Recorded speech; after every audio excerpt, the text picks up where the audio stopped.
Welcome to அஷிதாஸ் kitchen. இன்றைக்கி வந்து ஒரு ஈவினிங் ஸ்நாக்ஸ் தாங்க பார்க்க போகிறோம். கோதுமையும் கடலமாவும் வச்சு ஒரு போண்டா எப்படி பண்ணுறதுன்னு தாங்க பார்க்க போகிறோம். இது ரொம்பவே டேஸ்ட்டாக இருக்கும், சூப்பராக இருக்குங்க. இது எப்படி பண்ணலான்றதை பார்த்துடலாம்.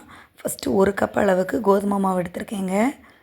இந்த கப்புக்கு ஒரு கப் அளவு கோதுமை மாவு, இதில் ஒரு அரை கப் அளவுக்கு கடலை மாவு எடுத்திருக்கேன். இப்போ ரெண்டுமே எடுத்திருக்கோம். இப்போ இதில் என்னெல்லாம் போடணும்னு பார்த்தீங்க அப்படின்னா, இஞ்சி, பச்சை மிளகாய், கொத்தமல்லி இலை, அதுக்கப்புறம் வெங்காயம், இவ்வளோ தாங்க இதில் போட வேண்டியது. இப்போ இது ஒன்று ஒன்றா இதில் போட்டுடலாம்.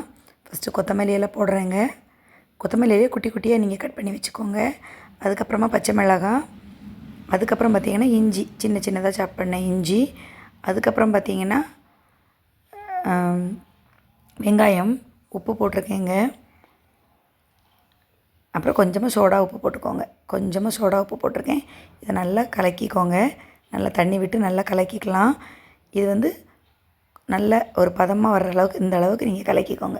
இப்படி எடுத்து விட்டிங்கன்னா அந்த பதமாக இருக்கணும். இப்போ வந்து சட்டியில் எண்ணெய் காய வச்சுருக்கேன். இந்த மாதிரி குட்டி குட்டியாக எடுத்து போட்டுருங்க.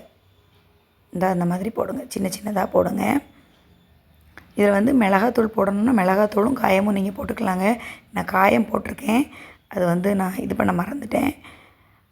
மிளகாத்தூள் வேணால் கொஞ்சம் லைட்டாக நீங்கள் மிளகாத்தூள் போட்டுக்கோங்க. பச்சை மிளகாவோட காரம் போதுன்னா அதுவே ஓகே தாங்க. இப்போ இது பார்த்திங்கன்னா நல்லா புஷ்ஷுன்னு பொங்கி வருங்க உங்களுக்கு. அப்புறம் இது வந்து எடுத்துடலாம். தீயை வந்து கொஞ்சம் சிம்மிலே வச்சுக்கோங்க. உள்ளே வந்து மாவு நல்லா வேகணும்.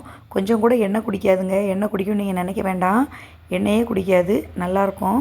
நீங்கள் பிள்ளைங்களுக்கு செஞ்சு கொடுத்து பாருங்கள், சூப்பராக சாப்பிடுவாங்கங்க. ஈவினிங் ஸ்நாக்ஸு ஸ்கூல் விட்டு வந்தோடனே இதை ட்ரை பண்ணி பாருங்கள் ஃப்ரெண்ட்ஸ். ரொம்பவே சூப்பராக இருக்கும். நீங்கள் செஞ்சு பார்த்துட்டு சொல்லுங்கங்க. அவ்வளோதாங்க. அடுத்தது பாருங்கள், இந்த மாதிரி கொஞ்சம் கொஞ்சமாக கிள்ளி போட்டுக்கோங்க. போட்ட உடனே நல்லா உப்பிட்டு வந்துடுங்க நமக்கு.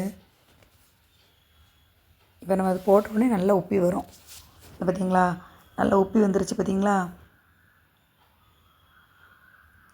திருப்பி போட்டுக்கலாங்க. குட்டி குட்டியாக அந்த மாதிரி போட்டு உங்களுக்கு எத்தனை போடணுமோ நீங்கள் போட்டு எடுத்துக்கோங்க.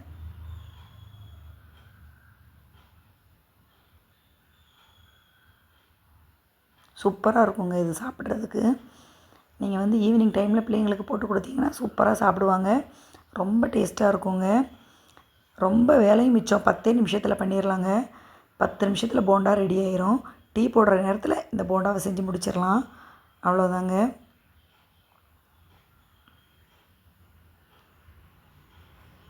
இந்த மாதிரி கொஞ்சம் கொஞ்சமாக போட்டு எடுத்துக்கலாங்க. அவ்வளோதாங்க, போண்டா ரெடி ஆயிடுச்சு. ட்ரை பண்ணி பார்த்துட்டு சொல்லுங்கள் ஃப்ரெண்ட்ஸ். ரொம்பவே சூப்பரான ஈஸியான போண்டா ரெடி ஆயிடுச்சுங்க. உங்களுக்கு என்னோடய வீடியோஸ் பிடிச்சிருந்ததுன்னா மறக்காமல் சப்ஸ்கிரைப் பண்ணிடுங்க ஃப்ரெண்ட்ஸ். பாய்ங்க.